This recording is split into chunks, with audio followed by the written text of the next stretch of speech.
Un procès empreint d'émotion qui a eu lieu devant le tribunal correctionnel. Le procès de deux femmes, l'une institutrice, l'autre assistante de vie scolaire, accusées de violence sur deux jeunes élèves autistes dont elles avaient la charge. Les enfants étaient scolarisés à Gaëtan-Hermine, dans cette école primaire de Cayenne, dans une classe spécialisée pour enfants ayant des troubles du comportement. C'est une vidéo filmée par l'ATSEM de la classe qui a conduit à ce procès pour violence sur ces deux enfants autistes. Quand il revenait de l'école, il était souvent fatigué, il allait tout de suite se coucher. Bon, moi je ne comprenais pas, mais c'est lorsque quand j'ai vu les vidéos que j'ai pu comprendre, comme c'est un enfant qui ne parle pas non plus, qui ne peut pas aussi faire les gestes aussi. C'est un enfant, il est plutôt dans son monde, très enjoué, il aime la musique et tout. Bon, moi, je ne comprenais pas tout ce qui se passe. Je ne sais pas ce que la loi a prévu pour ce type de délit, qu'elle soit appliquée, et qu'autour, donc dans les établissements, que ça n'arrive pas.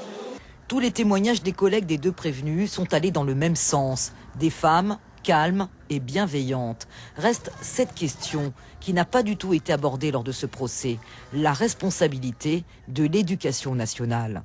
L'institutrice n'a jamais été formée pour accompagner des enfants autistes.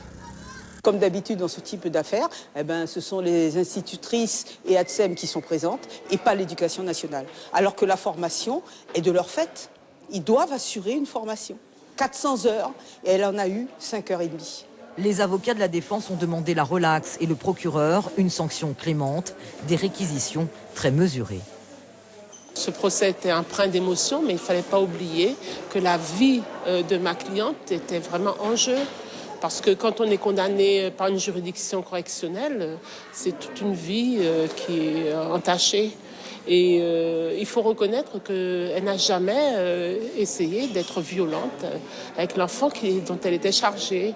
À l'issue de l'audience, l'institutrice comme l'assistante de vie scolaire ont demandé pardon aux parents, mais ont justifié leurs actes en disant qu'elles n'avaient jamais voulu être violentes vis-à-vis de ces enfants.